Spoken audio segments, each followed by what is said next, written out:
Welcome to the Art of Hip Hop. My name is Alan Kett. Tonight, it is our honor and pleasure to have with us these two musical legends from Miami, Mr. Mauricio and Felix Sama. These guys have been paving the way for the sound and the music that you hear today for decades, even though they look very young. They've been around for a very long time. So please give it up for them.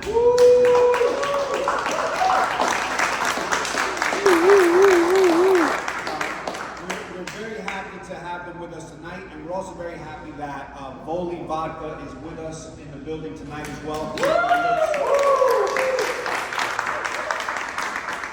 Keeping our lips wet and our thirst quenched. Without further ado, tonight's conversation is going to really be about these two men and their journey in the music industry, the music business, on the airwaves and in the dance floors and the clubs in Miami and around the country and around the world. But also, it's going to be focused on their Latin identity and the Latin nature of hip-hop music today. And so it's going to be an easygoing conversation until we get to the quiz round, right? Then we'll get a little bit harder. I didn't tell them. The lightning round. So we're going to start to my far right with Felix Sama. So Felix, growing up as a Cuban in the United States, when did you first fall in love with hip hop or rap music? Wow, we're gonna take it way back in the day. I think I fell in love with hip hop when I started hearing influences of rap. You know, when I remember buying Rapper's Delight back in the day, and that really changed my whole mindset about rap and what I was hearing and what I wanted to get into. But before that, I remember hearing on some other like disco tracks some rap flow as well. Like I remember a guy by the name of Joe Baton, a song called Rappo Clappo. I remember hearing that song because my brothers used to play, disco songs all the time, and I would listen to, a lot of the songs that they would buy, and some of it had little rap influences in there, and I'd be like, I would love to hear a lot more of this. But I would say, I have to say that Rapper's Delight is the one that really intrigued me and really made me fall in love with hip hop. That's like 1978. Yeah, around 78, 79, yeah. 79. And so where did you hear that on the radio? Where did you come across it? I first heard it on the radio, and then I had to buy it, so I went looking for it. I had to get it, And then I think that was the first that was the first sign of me becoming a vinyl junkie, Because right now I still own over 5,000 pieces of vinyl. Every time I move from house to house, I regret having to lug it around, but I don't regret having it because I love my vinyl. That wouldn't be your first record that you purchased, would it? Oh man, that's a good question. I don't think it was the first record. I think maybe Stephanie Mills was the first record I bought. Good record. What about for you? I got a hot mic. Check. Hey. What about for you? When did you first encounter hip hop? What song was it that was that record? For me, I think I don't want to say. I am a little younger than you, so. For me, if I really start thinking, and I started thinking just now when you asked me, it would probably be BC Boys' License to Ill that came out in '87, and it was like Paul Revere over and over and over. Besides that, let me think. LL Cool J, big for me too. But most of all, I think Paid in Full. Really changed the breaks on the beat. That's where I first started hearing cuts, and it intrigued me with the DJing. So those 2-3 records were pivotal. Young, I was 10, 11. 85, right. And I might have caught it later on, but the impact it made for me, it started teaching me to dig back into music, as opposed to just staying with what was new. And so, what did your parents feel about it? Was there any opposition to rap music entering into your house? Not for me. For me, there was no rap music in my house. It was all Spanish music. And so for me, the way I've been DJing 30 years now in Miami Beach, nightclubs and so a lot of people know me as a hip hop DJ, but in the clubs I play a lot of open format music, and that is entitled to in my house. It was like Spanish music in the house when my mom was cleaning, and then that's when MTV first came out, so I listened to a lot of big hair rock music. So I came up listening to Guns N' Roses, Warrant, Poison. So when I started DJing, I was like, let me find a way to put everything together. But it was always based on hip hop initially for me. It sounds like the way that hip hop started in the clubs. Correct. Right? It was a mix. It was a sound and to keep. Yeah, coming from disco, coming from jazz, everything kind of morphs. So when you guys started DJing, you were saying open format. Is that how you started DJing in the clubs? And where did it start for you, going from those first records that you mentioned, License to Ill, to actually doing it? Well, I'll give you, I don't know about Felix, but for me, I took the stereotypical DJ steps. I was doing house parties. I did a couple of weddings, right? And I probably was terrible. But eventually, somebody heard me playing, and I got an opportunity in a club late 90s, and I ended up at Liquid, which was a big club in Miami Beach, like mid 90s. I got on like in 98, and I was like 18, 19 years old. And when I started working at Liquid, I did everything there but DJing, if I'm gonna be honest. I flyered, cashier, anything. The owners didn't know I would DJ, but my roommate was a manager there, and this DJ called DJ Radimus, who was the big DJ in the 90s in Miami Beach, he got sick. They didn't have a DJ. The manager told the owners, hey, my roommate Mauricio DJs. And they're like, fuck it, put him on. And I played there Friday, and I ended up playing every Friday after that. And once you played at the big club, Liquid was probably the biggest club in the country. It was owned by Madonna. Every new club that opened after that wanted me to open, and I've been there since like 98 till now in the nightclubs. That's an incredible run. Yeah, no, for me, it's kind of like the same route. I started doing house parties. I was a b-boy back in the day, so we would break dance, and then we would love certain types of music, Set It Off, Dance to the Drummer's Beat, Clear, Cybertron, all that stuff. So they wanted a DJ that knew the music, so we would do house parties, and I would be elected as the DJ. So that's how I got started, and then from there, I got with a guy that owned a mobile DJ company, and he introduced me to the world of mobile DJing, and I learned how to do bar mitzvahs, weddings, and all that. His name was Scott Feldman. The name of the company was F&F Disco. So I started DJing those type of parties as well, but I always had a love for what I heard on the radio. I heard these DJs doing incredible mixes. There was a radio station back in the day called Super Q. It was like on the frequency 108, and they would do these master mixes. And then some of my boys would bring down mixes from New York, Chet Pettibone and all these master mixes from out there. And I was like, man, I love the way these guys mix. I gotta find out how to do this shit. And that's what intrigued me to learn how to really get my blends together and wanna mix and become a professional DJ. So from there, my first club gig was at the Miami Playboy Club. That was the first gig I got. I lied about my age. I was 18 years old. I was supposed to be 21. And I had an incredible experience working there for the first time. So you mentioned a few words that I just want to have you clarify for the audience. Mixing and blends. Can you explain what those terms mean? Yeah, it's when you sync up two songs together in perfect unison so that you can segue from A to B. So that would be a perfect blend, but you've got to know how to the beats, you got to know the bars, you got to know your counts. So that's where the practice comes in. Now it's a lot easier than it was back then. We didn't have DJ schools, you didn't have YouTube and all of that stuff. So the way I used to do it, I used to go to the clubs, I would watch the pro DJs doing it, and then I would go back home and I would emulate what I saw at the club. And that's how the practice got down. Can I say something? For a lot of younger DJs that always look up to me or try to give me my flowers, and they ask me who I look up to, Felix Sama's right there. So I'll just tell them in front of, because I've never told you that.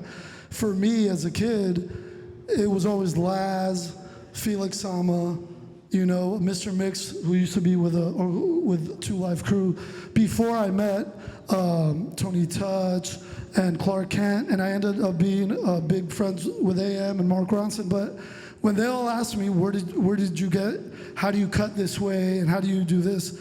I grew up listening to Laz and Felix Sama. They remixed all the Two Live Crew stuff.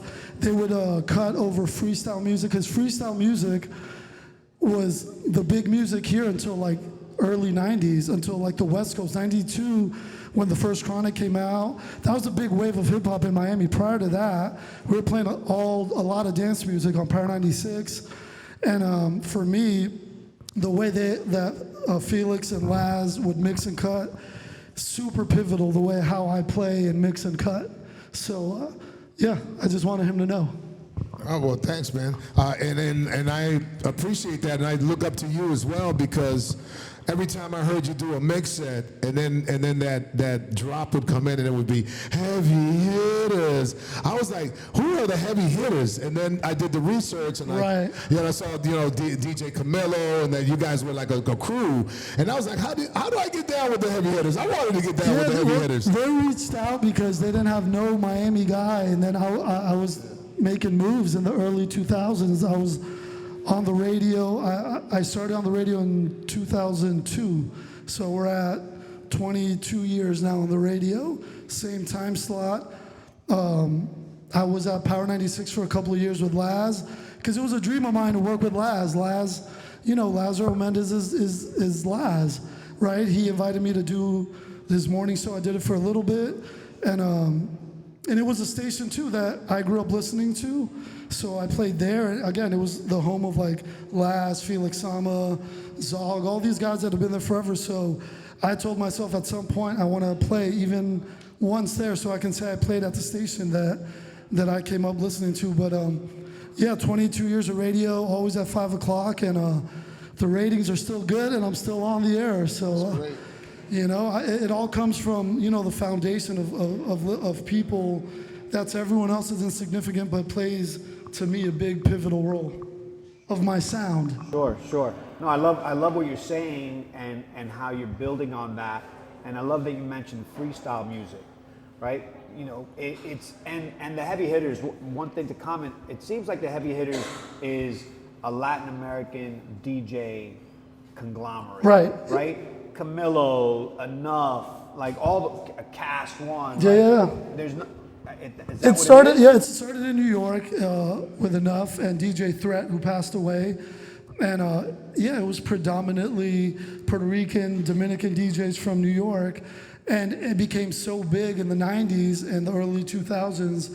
They started expanding and trying to get the big DJ in each big market, whether it was radio or nightclubs. You just had to be making moves in the city, in the market, and they started spreading out, and now they have in Asia, in Thailand, everywhere. And I was the first one here in Miami, and it's a big thing, you still hear the heavy hitter drop on the radio when I'm on, and it's something that for younger, even my son who's 11, he doesn't know what that means, but eventually I'll explain it to him, because I think it's a big part of hip hop. To me, that sort of innovation with Enough and the heavy hitters, and I think, did Flex have something like that? Flex has a big dog, Pit Bulls. Right. So it was like the two big conglomerate of DJs. So watching those guys do that, to me, it was like there's all of a sudden there's a DJ union. Well, that's what they were trying to do. They're like, we got to get our money, we got to get our momentum, because even till now, what I tell people is, in any other genre of music, if you listen to dance music, EDM, David Guetta makes $100 million, right? He pre-sells tickets, he does stadiums, and I think hip hop is still, and I say it in a good or bad way, we settle always for less money. We undercut ourselves always, which has been the biggest thing, if you agree or not. We undercut each other, and for most of the dance DJs, they just stick to a number and they don't move, and they make more money than us, even till today. I've had this conversation with Kid Capri and Flex, and they just kind of say the same thing, you know, and so I guess they try to do the heavy hitters to kind of make like a unionized kind of movement, and it's helped a little bit, you know, but again, music goes up and down. So when hip hop was big in 2001 to 2009, before the EDM thing, I was making a lot of money, too much money for me being 22 and 23 years old. And now it's kind of, you know, EDM was big and now that's thinning out, and it just kind of comes and goes. And DJs don't have health insurance. We don't have, you know, again, I might be talking a lot, but I'll give you the truth. Your health is terrible as a DJ. You're up 25 years. I don't sleep. I sleep 3 hours a day. I have a blown eardrum. I have vertigo, anxiety. My health is terrible. I finally started fasting, but DJs, our schedule's terrible. We eat at 4 or 5 in the morning. What's open at 4 or 5? Eating the worst food, and it's just kind of how it is. So, yeah, man, people always see the grass is greener, but I don't see my kid half the time, right? I've celebrated New Year's by myself 30 times, right? And when I've had the best nights of my life, I met Michael Jordan, I met Michael Jackson, I met Madonna, I was by myself, right? And when I've had the worst nights of my life, being it's a holiday, I don't get to talk to my mom, see my family, I'm by myself. But they just think it's a party the whole time, and it's not. It's a work. It's an incredible point. Have you also experienced that sort of tension or challenge? You know, working in the DJ business, in the music Well, I mean, business? I think any business there's going to be some type of challenge. I mean, we signed up for this. You know, we signed up to be DJs. We know what it takes. I think it's about you deciding what type of DJ you want to be. You know, do you want to be a mobile DJ? Do you want to be a club DJ? Do you want to be a DJ that works at an arena for the Miami Dolphins? You know, that kind of DJ. There's different kinds of DJs, different kind of lanes that you can get into. For instance, for me, the way I do it, I have my DJ entertainment company, and basically I take the gigs that I want to take, that I feel comfortable taking. Like, for instance, I'm going to be hosting at Bayside Marketplace a Latin Heritage weekend that's happening. I'm going to be emceeing and DJing and playing, you know, Miami Vice theme music and stuff like that. That's a gig that I'm looking forward to doing.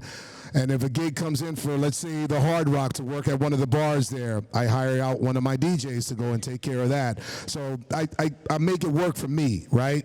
Make it work for me where I can delegate the work that I don't want to do to another DJ and give them a shot to shine, and I'll take the gigs that I feel comfortable that I want to do at my age. And I'm glad you brought up that point, because health is one of the most important things that DJs need to be aware of. Whether you're 20 or you're 50, you got to take care of your health, and I've been more health conscious now than I've been ever in my life. When I was in my 20s, I was eating bad and doing all that. But now I fast, I work out, I feel 100%, I feel great. I wake up in the morning 4 or 5 o'clock and I'm ready to go. You know what I mean? I look forward to everything that I do. And it's about automating your life. You got to automate your life so that it works for you, and you balance it out so that you can spend time with the people that you love. Thank you. Let's take it back. Go back a little bit before we mention. You mentioned freestyle music being a sound that was very popular here until '92, which I'm kind of surprised right. that it was happening till then. How did that sound here give way to hip hop? Were they linked? You know, did you see that happening? Were you playing freestyle? Well, I'll give you a perfect example. Stevie B's song "Spring Love" just got sampled by Fat Joe and DJ Khaled. How crazy is that? You know what I'm saying? I play it every day, yeah. and I'm singing "Spring Love" in my booth in the radio, and I'm like, it's cool, but it ain't spring love, you know. Yeah. But yeah, I think that for me, right, freestyle music was skating music here in Miami. Little Susie, Johnny O, TK, any of that, you would hear it in the club, Expose, Point of No Return. These records were like the big records, right? And at Power, those are the records you guys were breaking. That was the sound. For me, again, 92, 93, The Chronic came out, and you just started seeing the shift. Biggie came out in 94, the Fugees. And once the gates opened, people kind of started more into hip hop. And I transcended too. I used to, even now I play freestyle music. Last night, 2 nights ago, I was at 1-800 Lucky, and I was like, fuck it, I'm playing it because why not? It still works. It sounds good. And yeah, for me, I think it's one of those genres that they still do concerts, right? They do big freestyle concerts. Forget about it. I mean, I'll be honest with you. If you go to like a freestyle concert that there's a promoter by the name of Alan Beck that he puts together, you're going to see anywhere between 6,000 and 10,000 people at this concert.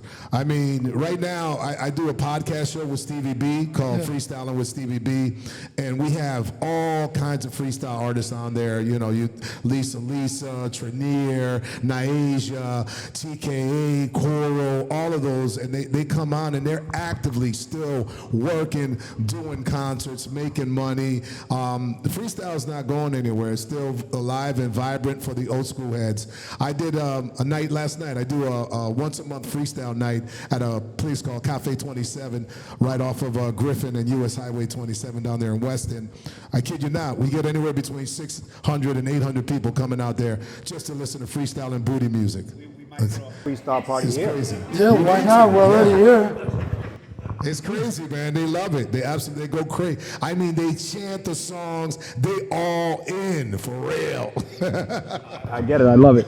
So let me ask you a question. So freestyle was happening at the same time that the East Coast sound was happening, and then all of a sudden you mentioned gangster rap comes out, changes the game, right? Totally changed it. But for me, there was another point in time where it changed, which was when Cypress Hill came out.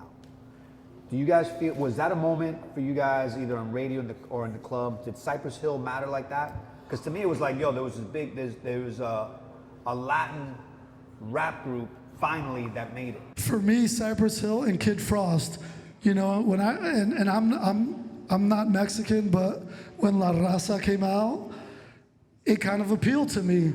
I knew the Virgin words they were Records. saying, the slang they were saying. And 1990. And but Cypress, like, again, Latinos and hip hop wasn't being played on radio commercially. So when we found one of ours, it was like Cypress Hill. Oh man, we're pumping that Cypress Hill. But you would see Cypress Hill getting played on MTV everywhere. So it's like one of our own. But we still do that now, right? We're like Fat Joe. Anyone that's Latin, we try to like put them up on the pedestal because we don't have a million Latinos. I tell people all the time, there's so much Latino talent out there right now, hip-hop wise, and I know the reggaeton and the bow's big now, but we sleep on a lot of talent in the hip-hop market, and we got to find more forums for them, you know? So yeah, that's one of those things for me on the radio. I always, when I talk to the program director, I tell him that, and he's like, well, find me somebody good. And there's a ton of people that send me music all the time. But programming-wise, you know, it's just got to be a good sonically record. Yeah. And until you don't have one, you're just like passing on records left and left and left and right. On top of that, any new artists are still competing with Drake and Future and all that. So it's hard to get an artist out there. But yeah, Latino, Cypress Hill, I was all Cypress Hill out. You know what I'm saying? Be Real was and Muggs and all those guys were like the man when they came down here, sold out every concert. So let's talk about that. You mentioned Kid Frost. You were on the radio. Yeah, I was on the radio. Kid Cross, Delinquent Habits was another group. So that's a little bit later. But what about Mellow Man Mellow Ace? Man? Mellow Man Ace was a game changer, you know, especially for us because he's Cuban, right?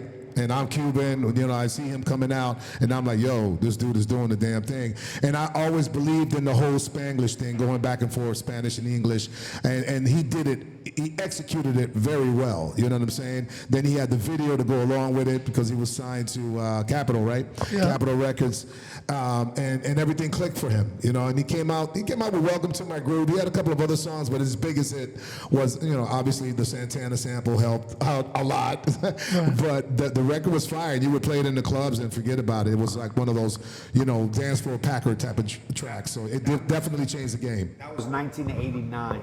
Yeah. Early 89. Early. That was like the first. I don't know if you guys have ever heard that song, but Mentirosa. 1989 changed. Like that started to open the doors for. I still call him to this day. I'm like, when are you gonna let me remix Mentirosa? Definitely needs to happen. Yeah. And I mean, we can chop it up. He and then- wants to do it. He definitely does? wants to do it. Yeah. So, you know, we were talking earlier, Felix, and you mentioned another important record that I don't know if people give credit to, and I want to know if you guys played this record, which was El General Estás Buena, or any of that stuff, because that was even earlier. That was '88, and that was arguably it was a reggae record, but maybe not. Spanish right? reggae is what we Spanish- used to Yeah, call from it. Panama. So reggaeton Yeah. is born in Panama. People think that reggaeton's from Puerto Rico, but it stems from Panama. They have like a little part in Panama that's African, and they know Spanish, so they merge the reggae and they. Spanish, you find another word for reggae, and it was reggaeton. And I mean, El General is. And then, well, he's a Jehovah's Witness now, but back in the day when he was doing his music, I had a chance to, you know, call him my friend. He used to come to Miami, and we used to hang out all the time. And let me tell you, his music was a game changer as well. I mean, I remember in 1990, that's when I started working at the first R&B club on South Beach, 5th Street. Right. And I would play R&B, and I would play reggae. You know, you would play the Shabba Ranks and all of that.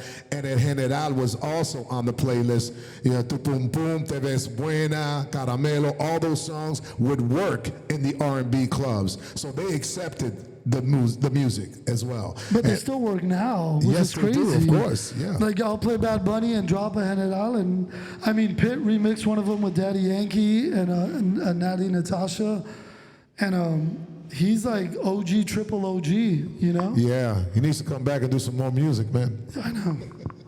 So did you catch that as a moment, or was it just fleeting? Did it lead to more? I think it was a moment. I think it was the beginning of what was to come, you know, which It was way too early because which was reggaeton. he hit it up here and then there was Yeah. a gap. Like, I remember back, I want to say like 2000, 2001, I used to have a friend named DJ Tommy Boy, and he had a friend that lived in Puerto Rico, and he used to give him CDs of all the Puerto Rican reggaetoneros. And you're talking about La Playa, Looney Tunes, and all those guys. Those guys are the pioneers of that movement in Puerto Rico, Right. you know, and Vico C and Bascado. All of that stuff came from Puerto Rico early before it was on the radio. And I was like, yo, this music deserves to be on the radio.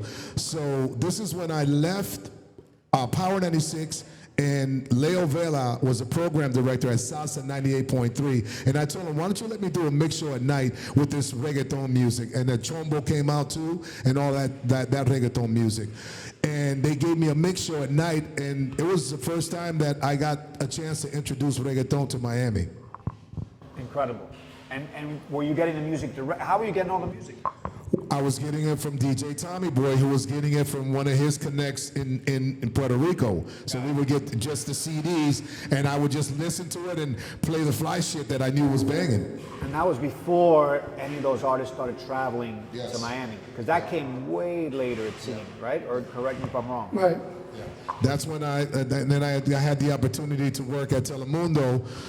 They had a second channel called Mundos, Right. And we had a show called The Roof, Right. And a lot of the artists we brought through there for the first time to Miami, and they started getting their notoriety back then. Well, it's funny that people or the younger people who like Nicky Jam and Daddy Yankee, they don't know that they were in like the 90s doing music, but it just wasn't getting pushed. So to them, it's like 2005 when Oye Mi Canto and Gasolina, these guys have put in work for like work way before. way before. So they deserve all that stuff. And again, Daddy Yankee now is like religious too, right? Yeah, from what I hear. I mean, I think he's still doing music. He's just not touring right now. I think that, no, and so is Faruko. He's like very religious now too. I don't know. I don't know about. We won't touch religion. Yeah. No. I'm just saying. It's curious to me as your perspective on that emergence of reggaeton, being that you guys perhaps are more in the hip hop world. Was there any tension? It sounded like you guys embraced it and you understood it early on. But was there ever tension between Latin rap and Latin? Well, there wasn't a lot of Latin rap. So it wasn't even a playlist. When I started playing the reggaeton, I would go from reggaeton to hip hop, and then if it was open format, dancing booty would follow. But yeah, there wasn't enough Latin hip hop for there to be any tension, to be honest with you.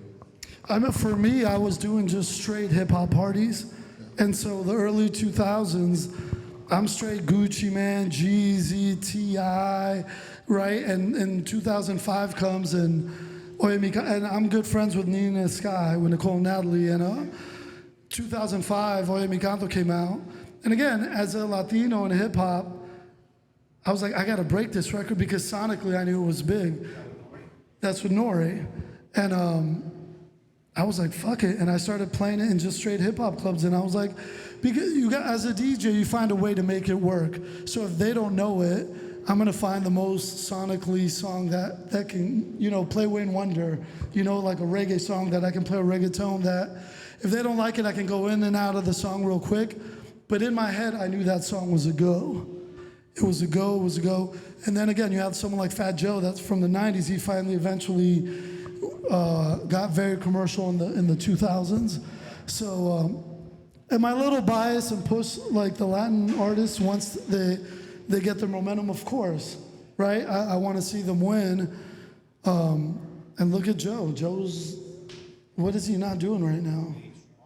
I mean, he does CNN and he's pushing beard creams and I don't know what else he's doing. Healthcare, yeah. Healthcare reform. Yeah, so it's a great thing for me. Again, for me, when I have the platform on the radio and I play in big clubs, I think of 2-3 things. I try to sonically play what I think people are gonna like.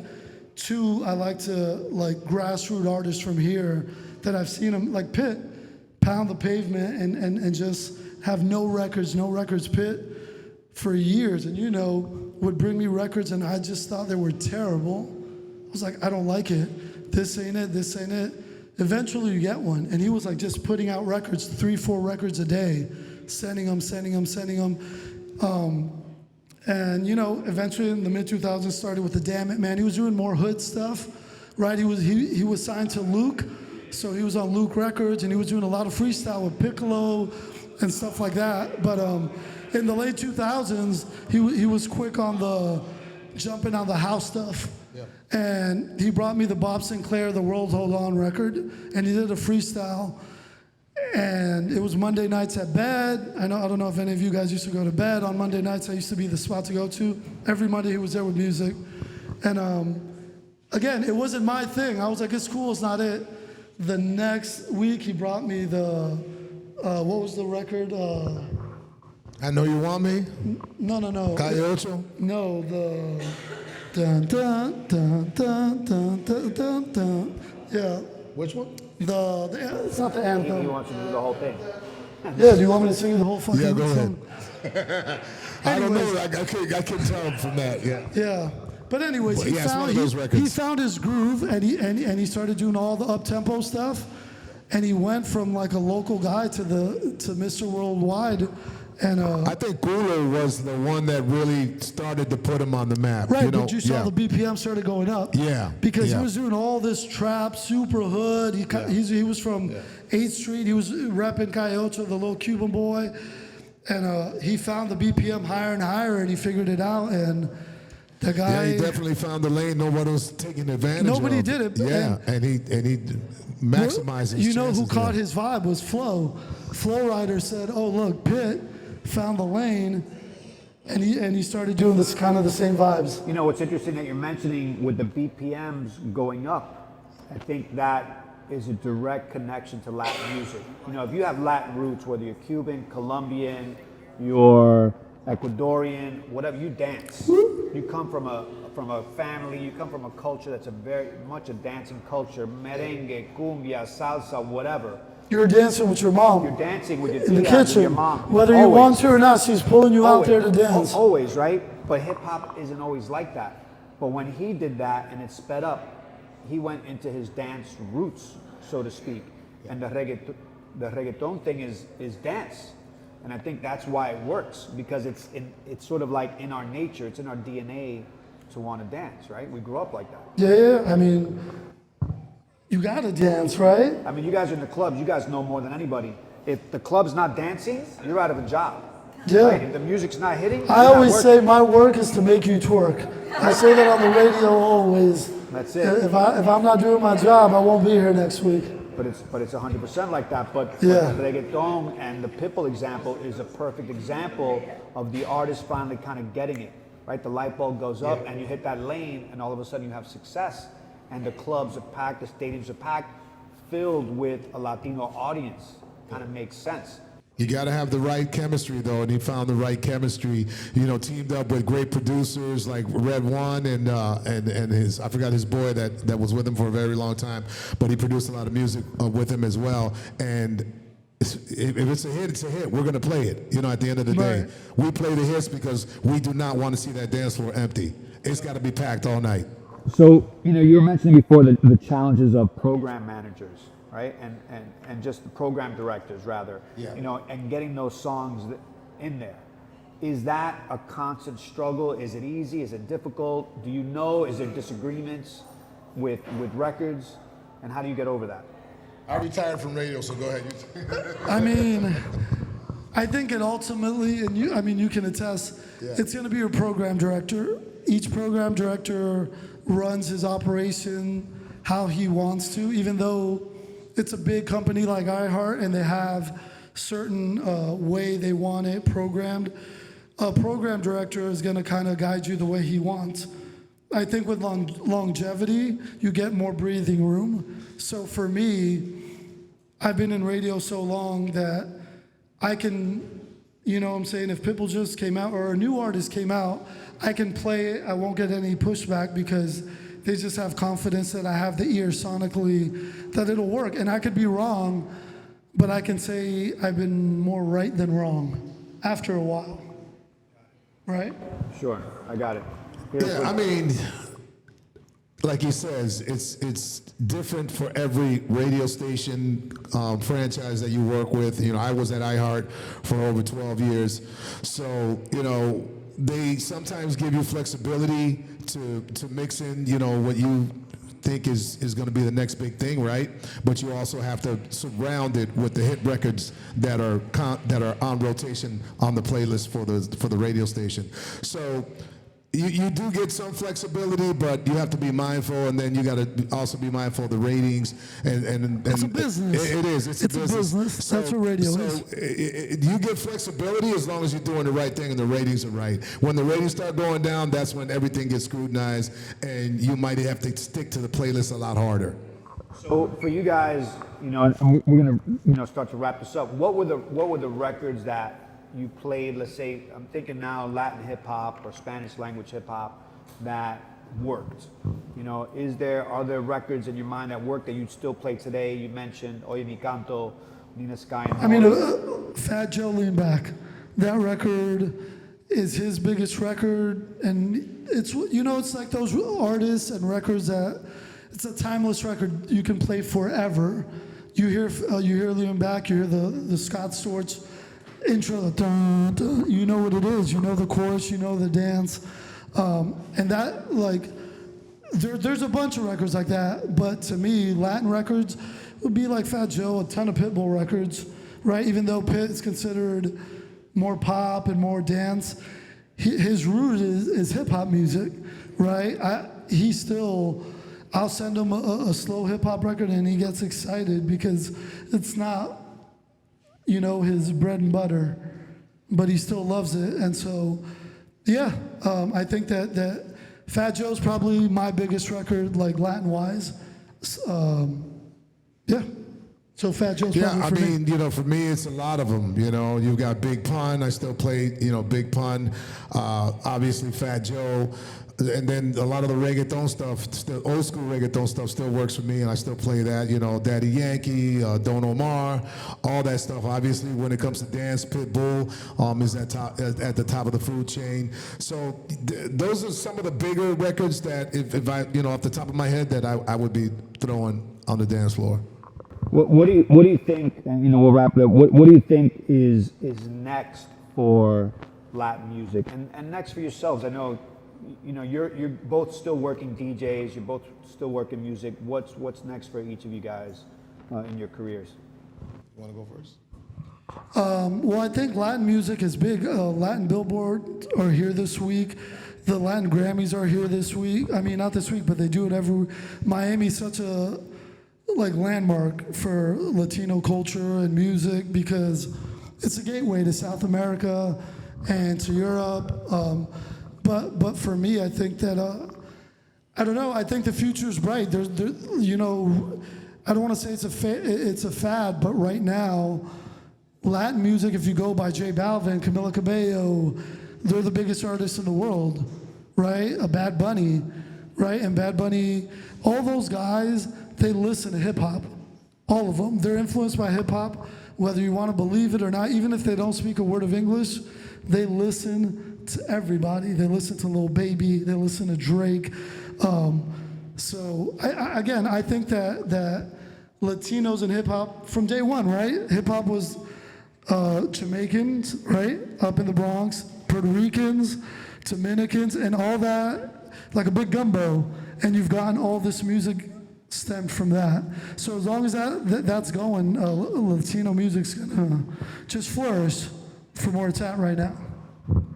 Yeah, for me, I think that, up and coming producers, up and coming artists, singers, rappers, they gotta do something different. They gotta change. It's gotta be a paradigm shift. They've gotta change the norm.